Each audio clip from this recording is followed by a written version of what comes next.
श्रीराम जय राम जय जय राम. भगवंताला पाहण्यास स्वांतर शुद्ध करावे. अंतिम मती सा गती असे एक वचन आहे. जन्माचे खरे कारण शोधून पाहिले तर हेच आढळेल की वासनेमुळे जन्माच्या फेऱ्यात आपण सापडलो. जन्माच्या पाठीमागे मरण हे ठरलेलेच असते. जन्ममरणाचा ओघ सतत चाललेला आहे. वासना आधी का जन्म आधी या वादात पडणे म्हणजे बीज आधी का झाड आधी यासारख्या जगाच्या आत्तापर्यंत कधी न सुटणाऱ्या प्रश्नाबद्दल कथ्याकूट करणे होय. आपल्याला नडते कुठे ते पाहावे. विषयातच आम्ही गुंतून राहतो ते सोडावे. असत्यातूनच सत्य कसे जाणता येईल ते पाहावे. इथून कुणीतरी गेले असे सावलीवरून आपण म्हणतो. त्याप्रमाणे ही जगतरूप सावलीच आहे. तिला असणारे खऱ्याचे अधिष्ठान जो ईश्वर, त्याला आपण जाणून घेण्याचा प्रयत्न करूया. आपल्या डोळ्यांवर विषयाची धुंदी असल्यामुळे सर्व ठिकाणी भरलेला भगवंत आपल्याला नाही पाहता येत. त्याला पाहण्यासाठी दृष्टी निराळी करावी लागते.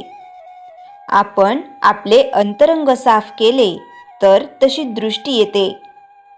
आपण कोणा स्त्रीकडे पाहू लागलो तर आपली जशी वृत्ती असेल तशी ती दिसते. कामी असेल तर त्याला ती तशी दिसू लागेल आणि सात्विक असेल त्याला ती मातोश्रीच दिसू लागेल. म्हणून काय की जोपर्यंत आपले अंतःकरण शुद्ध नाही तोपर्यंत आपल्याला सर्वत्र भगवंत दिसणार नाही. भगवंत सर्व ठिकाणी पाहताना तो आपल्यातही आहे हे पाहिले पाहिजे. जोपर्यंत भगवंत आपल्यात आहे हे दिसून येत नाही तोपर्यंत तो इतरात असलेला आपल्याला दिसणार नाही. म्हणून भगवंत सदा सर्व काळ आपल्यात आहे हे पाहू लागले पाहिजे. सद्गुरू सांगेल तसे वागावे. त्यामुळे आपला अभिमान नाहीसा होतो. संतांचा थोडासा कटाक्ष जो कर्ममार्गावर आहे तो याच करिता की कर्म करण्याने अभिमान येतो आणि त्या उलट गुरु आज्ञेत वागल्याने तोच अभिमान नाहीसा होतो. इथे अशी शंका वाटेल की गुरु तरी नामस्मरण करायलाच सांगतात म्हणजे कर्म आहेच ना. वैद्याने एका रोग्याला सांगितले की तू काही खाऊ नकोस. त्याला वैद्याने औषधाच्या 3 पुड्या दिल्या आणि या 3 वेळा घे म्हणून सांगितले.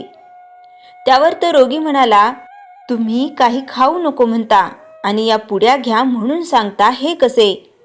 त्यावर वैद्याने सांगितले की पूर्वी जे जीर्ण झाले आहे त्याचा नाश करण्यासाठी या पुड्या आहेत. त्याप्रमाणे गुरु आपल्याला नामस्मरण करायला सांगतात. ते पूर्वीचा विषयाचा अनुभव नष्ट करण्यासाठी. जो आपली विषय वासना कमी करून आपल्यामध्ये नामाचे प्रेम उत्पन्न करील तोच खरा सद्गुरू होय. श्रीराम जय राम जय जय राम. चैतन्यवाणी प्रपंच व परमार्थ यांचा 36चा आकडा पाहून संतांनी तडजोड करण्याचा प्रयत्न केला. नामस्मरण करीत करीत प्रपंच करा हीच ती तडजोड. श्रीराम जय राम जय जय राम. श्रीराम समर्थ. दासबोध समास 1 दशक 6. विषय विवेक चांगल्या वाईटाचे ज्ञान आणि योग्य जीवनमार्ग. आज आपण दासबोधाच्या समास 1 दशक 6 मधला अत्यंत महत्त्वाचा उपदेश ऐकणार आहोत. या दशकात समर्थ रामदास स्वामी विवेक म्हणजेच बुद्धीचा योग्य वापर कसा करावा हे समजावतात. विवेक म्हणजे काय? समर्थ म्हणतात विवेक म्हणजे चांगले वाईट ओळखण्याची क्षमता. जे योग्य त्या गोष्टी करणे आणि अयोग्य गोष्टी सोडणे. मन, शरीर, वागणे आणि विचार यांच्या आचरणात स्पष्टता राहणे. ज्याच्याकडे विवेक आहे तो भ्रमात, भूलवाच्यात, लोभात अडकत नाही. अज्ञानाचा अंधार. समर्थ सांगतात, मनुष्य अज्ञानामुळे चुकीचे निर्णय घेतो. जे खोटे आहे ते खरे वाटते आणि जे खरे आहे ते समजत नाही. अज्ञानामुळे मन अस्थिर होते. राग, लोभ, मोह वाढतो. आपल्या जीवनाला दिशा राहत नाही. हा अज्ञानाचा किडा मनात असेल तर सुखशांतीही लुप्त होते. चांगल्या सल्ल्याची ताकद. समर्थ सांगतात, सुज्ञ सच्चे लोकांचे बोलणे ऐकावे, कारण चांगला सल्ला जीवन बदलू शकतो. सद्गुरूचे किंवा ज्ञानी पुरुषांचे बोलणे मनाला स्थिर करते. चूक टाळण्याचे बळ मिळते. वाईट संगत माणसाला खोल खाईत नेते, तर चांगली संगत जीवन उंचावते. मनाचे नियंत्रण. या दशकात समर्थांनी मनावर विशेष भर दिला आहे. मन चंचल, अस्थिर, ठरवले तरी दुसरीकडे खेचले जाते. म्हणून म्हणतात, मन जिंकलं तर जग जिंकलं. मनावर नियंत्रणासाठी सतत चांगले विचार, चांगले वाचन, सत्संग, साधना हे 4 आधार असून ते मनाला स्थिर करतात. वाईट प्रवृत्तींचा त्याग. समर्थ पुढे सांगतात, वाईट प्रवृत्ती माणसाला खाली खेचतात. राग, मत्सर, लोभ, अहंकार, आळस हे सर्व मनाचे शत्रू आहेत. समर्थ म्हणतात, ज्याने हे शत्रू जिंकले तोच खरा शूर. विवेकाने कर्म करणे. विवेकाचा उपयोग खऱ्या अर्थाने कर्मात दिसतो. कुठे बोलावे, कुठे शांत राहावे, कुठे खर्च करावा, कुठे थांबावे, कुठे राग योग्य, कुठे संयम, कुठल्या लोकांशी मैत्री करावी, कोणापासून दूर राहावे. विवेक असला तर जीवन सुकर होते. विवेक नसेल तर माणूस अडचणीत सापडतो. सत्कर्माची महती. या दशकात समर्थ सत्कर्मांचे महत्त्व सांगतात. दान, सेवा, कर्तव्य, प्रामाणिकपणा, मेहनत ही सत्कर्मे मनाची तयारी करतात. सत्कर्मे करणारा माणूस समाजात आणि परमेश्वराच्या दृष्टीनेही श्रेष्ठ मानला जातो.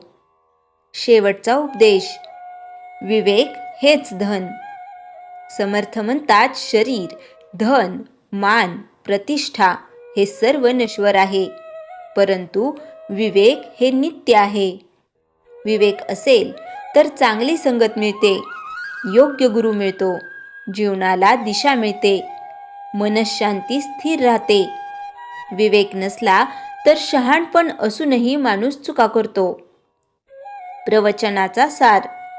विवेक म्हणजे जीवनाचा दिवा, अज्ञान म्हणजे अंधार, चांगली संगत म्हणजे मार्गदर्शक, मनाचे नियंत्रण म्हणजे साधना आणि सत्कर्म म्हणजे आत्मोन्नती.